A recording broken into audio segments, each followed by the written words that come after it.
Welcome back to Fickle Sports. I am Gary, and joined with me as usual is Alex. And the Premier League is finally coming to an end, and we're going to try to do the impossible and predict all 10 scores for the final 10 games. And stick around to the very end because we're going to generate the Premier League table based on our score predictions. But if you haven't already, subscribe, like, and thank you for all our subscribers so far. Now let's get into it. So first up is Manchester City versus Norwich. Now, aspiration-wise, both teams have cemented their position in the Premier League. Manchester City will definitely be finishing second, and they will definitely be playing Champions League football next season after their ban got rescinded at CAS. And Norwich, unfortunately, they're the first casualty of the Premier League. They have been relegated, and there's no chance of them staying up. Next season, they will be playing Championship football. Yeah, the form-wise, Norwich, they came in and they've lost every single game, which is pretty incredible. It's quite poor considering they were only 6 points off survival at the beginning of the Premier League restart. Man City, they have been good, but they lost 2 games against Chelsea and Southampton, and they definitely have the quality to basically have won all their games. Score prediction wise, I'm going Man City 5-0. You saw what they did against Watford. They dispatched them like like the potential relegation team that they are. So I'm going for 5. Yeah, I'm actually going higher because I think Norwich have been worse. I think that Norwich will have less fight than Watford. So for that reason, I'm going for 7-1. Jeez. Didn't they beat Watford 9-0 earlier this season or something? Yeah, 8-9-0. Yeah, it's vile, isn't it? The total goal aggregate would be mental over the 2 games. We're trying not to talk about that. So next up is Southampton versus Sheffield United, and Southampton, they are sitting in 12th. They could potentially get 11th. They're safe from any sort of relegation battle, and they're pretty far away from any Europa League position, so they haven't got much to play for except for trying to get 11th ahead of Everton, which they can. Sheffield United, on the other hand, they are 8th. They slipped up quite badly in the last 2 games, and they don't have a chance of getting 7th, so they just have to secure 8th position for that extra prize money of £2 million. Form-wise, Southampton, they've actually been in good form since the restart. They've only lost once. Yeah. And when you consider they've played the likes of Arsenal, Manchester United, Manchester City, with that win and that Shea Adams goal, which I will try and bring up whenever I can. So I think they've actually been on quite good form since the restart. Sheffield United they've been quite inconsistent. They started off badly, although they did get by that VAR decision against Aston Villa, which we'll talk about more when we preview Aston Villa. Yeah. But then they found their mojo a little bit. But in the last few games, they sort of fell off the wagon again. So they've been really inconsistent, Sheffield United. Yeah, a bit of a weird team considering how good they were defensively as well. Score predictions, what have you got? I'm going for it this time. I want it to be entertaining. And for that reason, I'm going for a glorious 1-1. Yeah, I'm actually going for a 2-1 win, Sheffield United. I don't know why. They don't usually score more than 1 goal, Sheffield United, but I feel like on the last day they'll do it. I think they're the better team overall than Southampton, and they can build upon their good defensive structure. So we'll see. Okay, next up is Chelsea versus Wolves. Now this game is really interesting. They're both hunting for European football, although different flavours of European football. Chelsea after Champions League, whereas Wolves are after Europa League. They are both in their hands at the moment to secure that. So they both really want those 3 points, as that would secure them the goal of what they want to achieve. That being said, Wolves have a little reprieve, and Chelsea might quickly turn from foe to friend, as if Wolves do finish 7th, and if Chelsea win the FA Cup, Wolves can still get Europa League. So it'd be quite interesting to keep an eye on that one. Yeah, and form-wise, Chelsea, number 3, has really followed them since their sponsorship with 3. They've either scored 3 or conceded 3 in the last couple of games. And in the last 6 games, they've won 3 and they've lost 3. So it's a bit of a weird number for them. Wolves on the other hand, they have a bit of a weird restart. They've won a few games drawn a few games and lost a few games. So it's been a bit of a mixed bag, even though they've had a bit better form than Chelsea coming into this. Score prediction. I'm going with Chelsea 2-1. I think they'll be desperate because they lost against Liverpool, but they'll be encouraged by the way they scored goals. I don't know, but Wolves do have the potential to come up and beat anyone on their day. So it's going to be tight, but I'm going to go with Chelsea overall. What's the score prediction? 2-1. I'm going 2-2. Desmond. Okay. Okay, next up is Crystal Palace versus Tottenham Hotspur. Now, aspirations. Crystal Palace joined Southampton as part of the Holiday FC club, where basically they're safe from relegation and they've got no chance of getting Europa League positions. The only thing they can really fight for is a little bit of money and a tiny bit of respect. But there's a good chance they might be on holiday already. Tottenham, on the other hand, they're fighting for that 6th place position to secure Europa League football. If they don't get it, they're going to be asking for a favour from one of their rivals in Chelsea to beat their even bigger rivals, Arsenal. So it'll be a bit of an awkward one for them. So I think they'll want to try and secure it before the FA Cup final. Form-wise, Crystal Palace, they won their very first game of the football return, and then ever since then they have lost every single game, which is kind of concerning. That is relegation form. That is form that gets the manager sacked. So worrying times for Crystal Palace. Tottenham, on the other hand, they have won 4 games out of their last 6, and they've been quite impressive on their recent games. They've really picked it up at the last stage. Score predictions, I think it's going to be Tottenham 2-0. I think it'll be easy pickings for Tottenham versus Crystal Palace, who have got nothing to play for and are woeful at the moment. And Harry Kane will be desperate for the goals. Yeah, I'm going to go 2-1 to Tottenham. Tottenham have improved recently. Definitely agree with that. I think the reason why I've gone for a conceded goal is I just see a little mistake popping up in the Tottenham defence. I don't know why. Maybe that's this whole season of mistakes that I've now trained myself to expect it. But I'm going 2-1. I think Tottenham have got enough to see this through. Next up is Everton versus Bournemouth, and Bournemouth have everything to play for. It's an outside chance. They're 3 points back of Aston Villa and Watford, but they have a chance somehow. I mean, they need to score a couple goals to make sure their goal difference is on their side. Everton, on the other hand, are sitting in 11th on the same points with Southampton, so they will be looking to secure 11th place just to secure the prize money. Form-wise, coming into this, Everton, since we started saying the main thing has been they've been drawing too many games. They've got quite a few draws, and maybe they haven't been scoring as many goals as they should. Bournemouth, on the other hand, their form has been woeful. It really has been terrible. Although it's worth mentioning that in the last few games, there's certainly been a noticeable pickup in fight in that Bournemouth team. So that might be enough to help them get the win and to help them see safety if results go their way. But that leads us on to the score predictions. What have you got, Gary? I've got Everton winning this 2-1. I like the Cherries. I really do like the Cherries, but I think Everton are going to finally get another win, because I just think they're the better team than Bournemouth this season. And yeah, I'm going with 2-1. I'm going for 1-1. I think, as I mentioned before, Everton have been scoring that many goals. And I think Bournemouth, they've got enough fight to get a goal, but I don't think they've got enough to secure 3 points, unfortunately. Next up is Newcastle versus Liverpool. Now, aspirations. Newcastle have nothing to fight for. The only thing they might do during this game is scout Van Dijk and Mane ahead of their takeover. Liverpool, as you may have heard, they've cemented first place, so also nothing to play for. Although I think it's fair to say that both managers, they're not the type to want to sit back. They still might ask their players to play, although there's a good chance they might still be on holiday.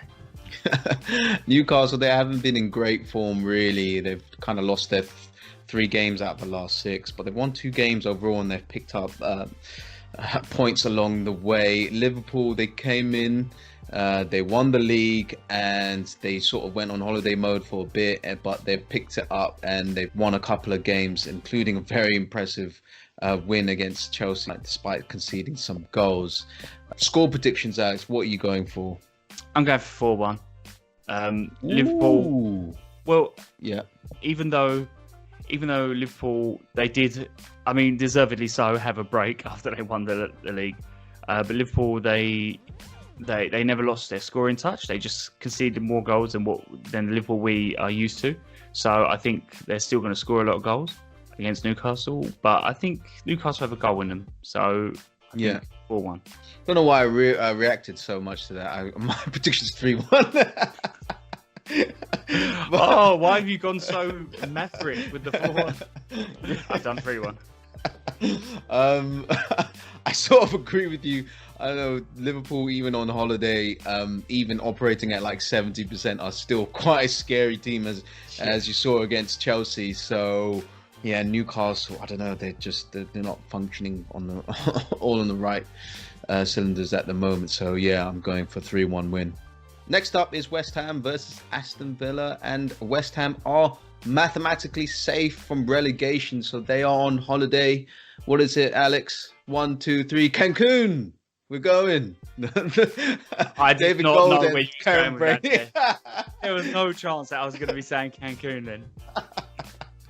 They're on holiday. Butlins. Everyone's doing staycations. They're going Butlins. They've done it. They've got the extra point they needed against Man United. It was very impressive performance.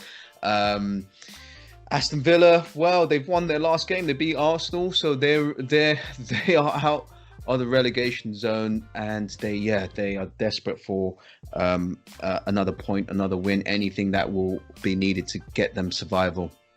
Yeah, I do just want to add on to that. Isn't it crazy to think that if Aston Villa can win, that goal against Sheffield United, which was not allowed because the system was turned up, could be the goal that saves Aston Villa and relegates Watford and Bournemouth? How crazy is that? Yeah. That was actually allowed. It's unbelievable. But that aside, form-wise, West Ham have been really hit and miss since the restart. Mm-hmm. They've been, they lost to Tottenham, but then they beat Chelsea. It has literally been that sort of form.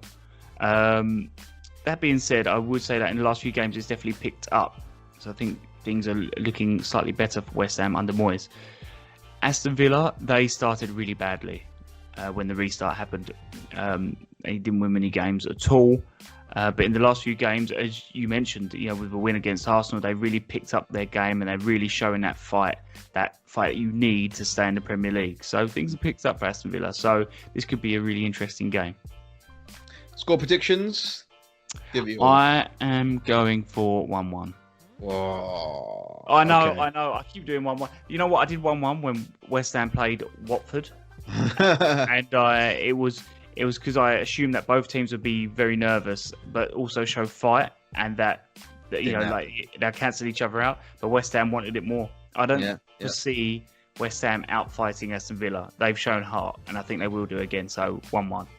I'm going 2-1 Aston Villa. I think Aston Villa will be hungrier, and I think West Ham will be on holiday. They don't have much to play for. They're finished. The job is done. We're going to Ibiza. Next up is Arsenal versus Watford, and Arsenal don't really have much to play for. They can't get Europa League. They can try and get ninth if possible. But I think Arteta will emphasize to his team that the best way to prepare for a cup final is to win their game. Watford are desperately fighting for survival. They haven't been great recently, but they are 18th in the league and they really need another win. Yeah, Arsenal form-wise, they've been on good form. It's still been a bit hit and miss. I think it's probably the Arsenal that you would maybe expect. A few good wins here, but then a few losses that you wouldn't really expect from a team of Arsenal's calibre. Watford, I'd say they've not been on the same form as Arsenal, a little bit worse, but they've picked up wins. They've got themselves in a good position. It's crazy to think that they unravelled it. Yeah. I just think it's so stupid. I genuinely, based off that decision, I hope that the Watford board deserve relegation. Their fans don't. They really don't. But the Watford board, they deserve relegation because it's crazy. It really is crazy. I don't know. I think there was a lot of criticism for Pearson, the way he set up tactics and whatnot. And he was at loggerheads with like some of the players, some of the people are on board. So, if they sack the manager just to galvanise everyone for the last 2 games, you don't know. It might work. No, I don't know. I think it's. I think he was picking up results. I think the last 2 games they lost, but before that they picked up 2 wins. So whatever he was doing, he was not in a consistent way, but he was picking up enough wins, I think, to secure them safety. I think their best bet would have been with Pearson, but it's done. He's been sacked. We'll find out what happens. We'll know who's right after Sunday. Yeah. Score predictions. Why don't you go first for this one? I think Arsenal will win this one. I think they'll win it 3-2, mainly because Watford have to come out and actually try and score a goal. They can't just sit back, which Arsenal really struggle against teams at a low block. So I'm going 3-2 Arsenal. I'm going 3-0 Arsenal. Ooh, okay. Yeah, I don't think. I think the players. I understand what you're saying about kind of Pearson, and maybe if they're not with him, that it might galvanise them. But I do think that with 2 games to go, you don't want someone new coming in, and I think this could really disrupt them. So I'm going 3-0 Arsenal. Next up, we have a game where European football is very much in the balance. It's Leicester City versus Manchester United. Now, Manchester United are 1 point ahead of Leicester City. Leicester City are 5th, Manchester United are 3rd. So, whoever wins this game can secure Champions League football. But if it's a draw, it will go to Manchester United, and Leicester City will be hoping that Chelsea get absolutely pummeled by Wolves. Yeah. Form-wise, Manchester United have been one of the best teams since the restart. Haven't lost a game. But crucially, they have dipped in form and they drew the last 2 games, which is causing Man United fans to have a bit of squeaky bum time to get into the Champions League. Leicester City, on the other hand, they basically win 1, lose 1, win 1, lose 1. So it's kind of been that type of form for Leicester City. So it'll be an interesting game. What about your score predictions? I think that Manchester United are going to set up better than Leicester. I think Leicester, as they need to win more than Manchester United, I think Man United will hit them on the counter, and I think it's something that Tottenham did against Leicester, and I think Manchester United will use the pace they have got to really exploit their back line. So I'm going 3-1 Manchester United. Wow, okay, I'm going 2-2, mate. Oh, hang on, wait, one sec. Leicester. Hang on, sorry, I just thought Owen Wilson appeared there. Wow. Wow. 2-2. I think both teams are going to be kind of nervous, and they'll counter-attack each other, and then it'll be a bit of a topsy-turvy game. But I think Man United will annoyingly do enough to secure Champions League with a draw. Next up, we've got Burnley versus Brighton, and for Burnley, they could finish as high as 8th, and then that extra £2 million of prize money will be super useful for any team during this pandemic. Brighton, they have secured survival of Premier League football for the next season. So they haven't got much to play for, although they could get as high as 15th. So an extra £2 million, say, is always useful. Yeah, form-wise, Barcelona. Oh, sorry, I mean Burnley. They've only lost once. They only lost once to Manchester City. They've been really picking up points really quite well over the course since the return. Brighton, on the other hand, they've been a bit hit and miss. They've been inconsistent. They've beaten teams like Norwich and then Arsenal, but then they've lost games. I think the thing with Brighton is that they secured enough points for safety, and I think they've gone on holiday a little bit, to be honest with you. But yeah, fair enough. Score predictions. I've gone with a 1-0 Burnley. Okay. Yeah, they've been good at grinding out those results. Yeah, they are good. They are good at that. I think they're going to do it again against Brighton. Yeah, I got 2-0. Got the clean sheet for main man Nick Pope. Yeah, I think it's just going to come down to finishing, really, and Burnley are solid in defence, so I think it's going to be 2-0. And Burnley have plenty of wood. So, we've done it. All the score predictions are in, and it's that moment you've been waiting for. It's that predicted league table after all 38 games have been played. First up is Gary's league table. Let's have a look at that now. What have I got coming up? Look, I've got Liverpool winning, of course, and I've got Chelsea finishing in 3rd place and Manchester United finishing in 4th. So Leicester is the team that is missing out on Champions League football. I'm very sorry, Leicester. Tottenham have got 6th. You know, they don't have 7th, and they don't have to worry about the FA Cup final and Arsenal popping them out of the Europa League. Arsenal, my team, they've finished 10th. Just pretty damn terrible. And who have I relegated? I have relegated Watford and Bournemouth, and we already know about Norwich. So I've got Aston Villa surviving. I've got them surviving. Jesus. How about you, Alex? It's actually quite similar. Main differences are I have Manchester United finishing 3rd rather than Chelsea. Yeah. Yep. Tottenham I still have in the Europa League position. So it will be Wolves, who are quickly hoping that Chelsea get that win over Arsenal in the FA Cup final. And the relegators, same as you, Watford and Bournemouth going down along with Norwich. Bit tighter than my table though at the bottom.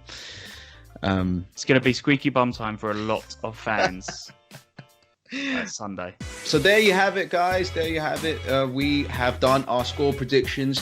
You better let us know what your score predictions are and what you think, who you think is going to be relegated and who you think are going to get their final Champions League spots. If you haven't, subscribe, like, and we'll see you next time.